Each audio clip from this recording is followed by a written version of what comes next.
யதார்த்தமான படங்கள் விமல் பட்டைகளப்பா தெரியும். இந்த படத்தில் அவர் ஒருத்தருக்கு கடன் கொடுத்துருக்காரு, திருப்பி கேட்காரு, அவர் கிடைக்கல. அவர் பார்த்தீங்கன்னா ஒரு மாச்சூரியில் டிரைவராக வேலை பார்த்துட்டு இருக்காரு. அந்த மாச்சூரியில் ஒரு பெரிய ஒரு ஊர் தலைவர் திருநெல்வேலியை சேர்ந்தவர் இறந்து போயிருந்தாரு. அவர் ஒரு பேக்ரவுண்ட்லாம் காட்டுறாங்க. அவரை கொண்டு போய் சேர்க்கறதுக்கான டியூட்டி அவர்கிட்ட கொடுக்குறாங்க.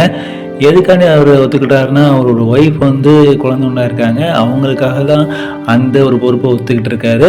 அவங்க பார்த்தீங்கன்னா எப்படி கல்யாணமானாங்கிறத அவங்க லவ் ஸ்டோரியை காட்டியிருப்பாங்க. அவங்களும் ஒரு அனாதையாக இருந்திருப்பாங்க. அவங்களுக்கு இவங்களுக்கும் ஒரு விபத்தில் ஒரு இன்ட்ரடக்ஷன் ஆகி அவங்களுக்கு கல்யாணம் ஆகிருக்கும். அடுத்து அவருடைய வண்டி அப்படி வந்துகிட்டே இருக்குது. ஒருத்தர் அவங்க டோல்கேட் பக்கத்தில் இருந்து ஏதோ ஆடிக்கிட்டு இருக்காரு. என்னடா பண்ணிக்கிட்டு இருக்காருன்னு சொல்லிட்டு எல்லாம் பார்த்துட்டு இருக்காங்க. யாருன்னு பார்த்தா நம்முடைய கருணாஸ். அவர் இவர்கிட்ட லிஃப்ட் கேட்காரு. அமர ஊழியர் போய் லிஃப்ட் கேட்பாங்களா யாராவது அப்படின்னு சொல்லி கேட்குறீங்களா, இந்த இடத்துல கேட்டுருக்காங்க. அந்த ஃபேமிலி அந்த அமர ஊழியர் வரக்கூடியவருக்காண்டி வெயிட் பண்ணிகிட்டு இருக்காங்க. கடைசியில் வண்டி நின்றுது. வண்டியை தள்ளுறதுக்காண்டி கருணாஸை அவர் கூப்பிட்டு போகிறாரு. கடைசியில் வண்டியிலையும் ஏற்றிக்கிட்டாரு. அவருக்கும் இவருக்கும் பார்த்திங்கன்னா அண்டர்ஸ்டாண்டிங்கே இல்லாத மாதிரி போயிட்டுருக்கு படம். போகும் இடம் வெகு தூரம் இல்லை அப்படின்னு சொல்லிட்டு படத்தோட டைட்டில் நடத்த வச்சுருக்காங்க. இந்த ஃபேமிலி அந்த இறந்தவர் எப்போ வருவாருன்னு சொல்லிட்டு பார்த்துட்டு இருக்காங்க. இறந்தவருக்கு ஒரு ட்விஸ்ட் இருக்குது. 2 ஒய்ஃபு, ஒரு மூத்த தரம் இளைய தரம். இளைய தரம் இதுக்கான பையன்தான் இந்த இவரோட உடம்பை கொண்டு போகிறதுக்கான வழியை கேட்டிருக்கிறான். அவர் வீட்டுக்கு தான் உடம்பு வந்துட்டு இருக்குது.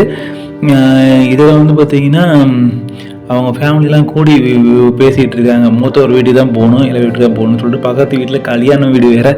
அவங்க வேறு பாட்டை போட ஆரம்பிச்சிட்டாங்க. அங்கே ஒரு சண்டை கிளம்புது. எங்கள் ஐயா இறந்து போயிருக்காரு, நீ என்ன பாட்டை போடுற அப்படின்னு சொல்லிட்டு நம்மளுடைய இறந்தவரோட இளைய பையன் சண்டை போட்டார். எங்கள் ஒய்ஃப் வேறு ஹாஸ்பிட்டல் அட்மிட் பண்ணியிருக்காங்க. அவங்க வேறு ஒரு பக்கம் கால் பண்ணிகிட்டு இருக்கிறாங்க. வண்டி வேறு அடிக்கடி நின்று போயிடுது. அதை தள்ளுறதுக்கு தான் நம்ம ஆளுநர் வச்சுருக்காங்களே அப்படின்னு சொல்லிட்டு கருணாஸ் சொல்கிறாரு. அங்கே ஒரு 2 ஜோடி இவங்கள்ட்ட லிஃப்ட்டு கேட்குறாங்க. என்னடா இந்த படத்தில் இப்படி தான் போயிட்டுருக்குமா, லிஃப்ட்டு கேட்பாங்கன்னு சொல்லி பேசிகிட்டு இருக்காங்க. அதில் இவரோட ஒரிஜினாலிட்டி, கருணாஸோட ஒரிஜினாலிட்டி என்னென்னு பார்த்தீங்கன்னா, அவர் ஒரு கூத்து கலைஞர். அவர் கூத்து எப்படி எப்படி பண்ணுவோம் அப்படிங்கிறத பற்றி ஒரு கதையாக சொல்லிகிட்டு இருக்காரு அந்த இடத்துல. அதுக்கடுத்து இவர் விமல் அவருடைய தாத்தாவை தான் அவங்க ஒய்ஃபுக்கு கூட விட்டு வந்திருக்காரு. அவங்களுக்கு அந்த இடத்துல என்ன நடக்குன்னு பார்த்துட்ருக்காங்க. கடைசியில் இவங்க ஃபேமிலி வந்துட்டு இருக்கும்போது அந்த பையனையும் பொண்ணையும் 2 பேர் ஒரு 2 காரில் மிரட்டி நிப்பாட்டுங்கன்னு சொல்லி கேட்டுக்கிட்டு இருக்காங்க. இவங்களும் அவங்களெல்லாம் தள்ளி விட்டு கொண்டு போயிட்டுருக்காங்க. கடைசியில் இவங்க அவங்கள்ட்ட மாட்டிக்கிட்டுறாங்க. அந்த பொண்ணையும் பையனையும் எடுத்துகிட்டு போகிறாங்க. கடைசியில் பார்த்தா அந்த பொண்ணும் பையனும் வேற்று மதத்தினர்களாக ஒரு லவ் பண்ணியிருக்கக்கூடிய ஒரு சிச்சுவேஷன் அந்த இடத்துல இருக்குது. அவங்கள இவங்க எப்படியாவது காப்பாற்றி கொண்டு போகணும் அப்படின்னு சொல்லிட்டு ஃபைட் பண்ணுற சீன்லாம் காட்டியிருக்காங்க. கருணாஸ் முடிஞ்ச வரைக்கும் இந்த படத்தை நல்லா நடிச்சிருக்காருன்னு சொல்லலாம். அவங்களாம் என்ன சொல்லியிருக்காங்க, நம்ம அப்பா தீயை வச்சு கொளுத்துறோம்னு சொல்லிட்டு உடனே இந்த மாதிரி தீ தான் மண்ணெண்ணெய் தான் இது, அதெல்லாம் விட்டு வெளியே வந்துட்டாங்க. இவங்களை காப்பாற்றி அந்த பையனோட வீட்டில் கொண்டு போய் சேர்க்குறாங்க. அப்போ கருணாஸ் சொல்லுவான், நம்ம யாரெல்லாம் நம்ம காப்பாற்றுறோமோ நம்ம ஏஞ்சல் மாதிரி இருப்போம் அப்படின்னு சொல்லுவோம். அந்த ஏஞ்சல் சீன் தான் காட்டியிருப்பாங்க. இவங்க 2 பேர்த்துக்குள்ளும் முதல்ல அண்டர்ஸ்டாண்டிங் இருக்காதுன்னு சொன்னேன். கடைசியில் ஒரு நல்ல அண்டர்ஸ்டாண்டிங் வந்துடும். பக்கத்து வீட்டில் கல்யாண வீடுன்னு சொல்லி பேசியிருந்தேன். அந்த கல்யாண வீட்டுக்காரங்க எவ்வளோ நேரத்தில் இந்த பணம் வரும், அதுக்கடுத்து இப்போ தூக்குவாங்க அப்படின்னு சொல்லிட்டு பேசுகிறாங்க. ஒரு ஊரில் ஒரு மதிக்கத்தக்க ஆளாக இருக்கிறதுனால அவர் ஒன்றும் பெருசாக நடந்துக்கல. அதுக்கடுத்து கருணாஸ் என்ன செய்கிறாப்புலன்னா, சரக்கு அடிக்கிறதுக்காண்டி கொஞ்சம் வெளியே போயிருந்தாப்புல. வெளியே போன இடத்துல மறுபடியும் அந்த கேங்கிட்ட மாட்டிக்கிட்டாரு. அந்த கேங்கிட்ட தப்பிச்சு வரும்போது பார்த்தீங்கன்னா பணத்தை காணவில்லை, இடைவேளை அப்படின்னு சொல்லி போட்டிருக்காங்க.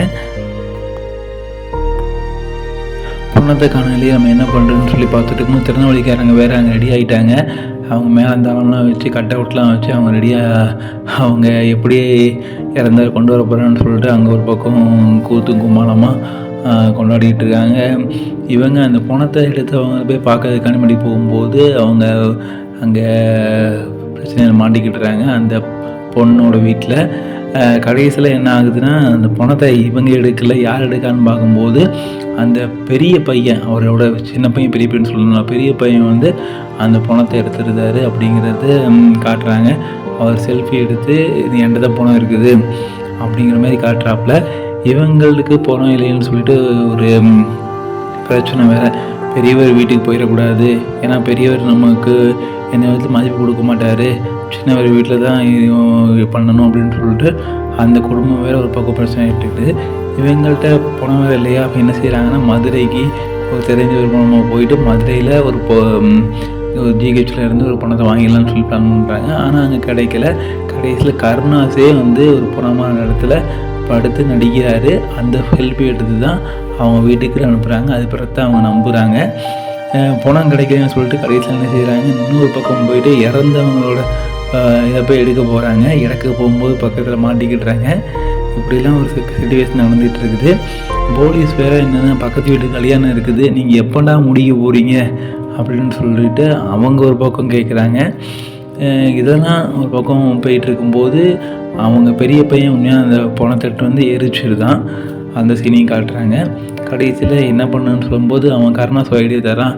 திருநெல்வேலி ஐக்கியோட ஹாஸ்பிட்டலில் தெரிஞ்ச ஒரு ஃப்ரெண்டு இருக்கார், அவர்கிட்ட இருந்து வாங்கி தரேன் அப்படின்னு சொல்கிறான். இந்த பக்கம் உங்கள் ஒய்ஃப் வேறு வந்து எனக்கு எப்படின்னா வர போகிறேன், நம்ம கிட்ட சூழ்நிலை இருக்குன்னு அவங்க ஒரு பக்கம் பேசுகிறாங்க. இப்போல்லாம் ஒரு பக்கம் போயிட்டு இருக்கும்போது பக்கத்து வீட்டில் பொண்ணு அழைப்பு நடைபெறுது. பொண்ணு அழைப்பு அவங்க பக்கம் கூப்பிட்டு போகிறாங்க. கடைசியில் கருணாஸ் என்ன சொல்கிறான்னா, இரு நானே உனக்கு திருநெல்வேலிக்கு போயிட்டு நான் ரெடி பண்ணி தரேன்னா நீங்கள் கொஞ்சம் வண்டி வேகமாக ஓட்டுங்கன்னு சொல்கிறான். வேகமாக ஓட்டிகிட்டு இருக்கும்போது கருணாஸ் அப்படியே பணத்துலேருந்து பாஞ்சு ஒரு மின்கம்பியில் மோதிடுறாரு. மின்கம்பியில் மோதி கீழே கிடக்க கருணாஸை பார்க்கும்போது அவருக்கு மூச்சு எல்லாமே முடிஞ்சு போச்சு. அந்த உண்மையில் இறந்தவர் வந்து பார்த்திங்கன்னா ஒரு விபத்தில் மண்டையெல்லாம் அடிபட்டு தான் இறந்துருக்காரு. முகம் அடையாளம் தெரியாத அளவுக்கு தான் இறந்துருக்காரு. அந்த ஒரு நிலைமைக்கு இந்த கருணாஸ் வந்துட்டாப்புல. கருணாஸ் சொல்லுவாப்புல, நான் உருமாறுவேன். அது மேலே நிறையா வசனங்கள் அந்த படத்தில் பேசியிருப்பாப்புல. அதே மாதிரி அவர் வந்து அவருக்கான இருக்கும்போது அவருக்கு அங்கீகாரம் கிடைக்கல.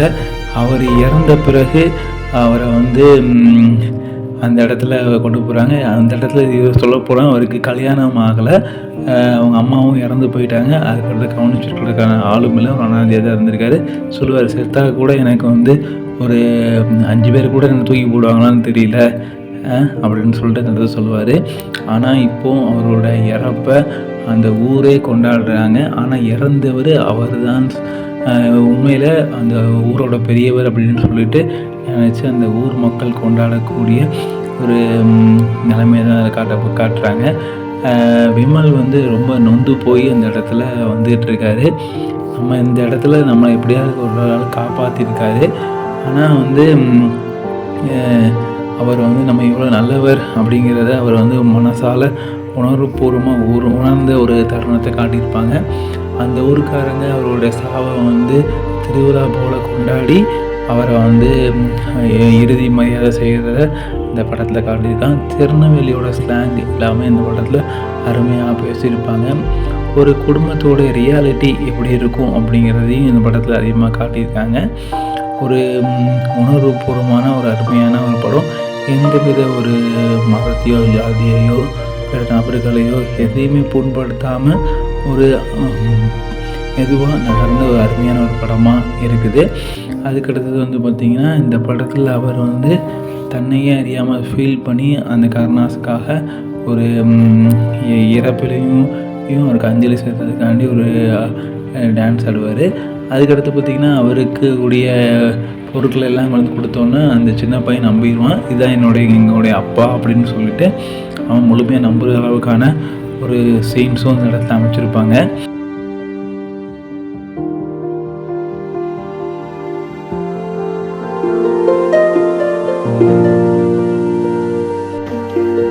இது உங்கள் VKS FM. கேட்க துடிக்குது மனசு.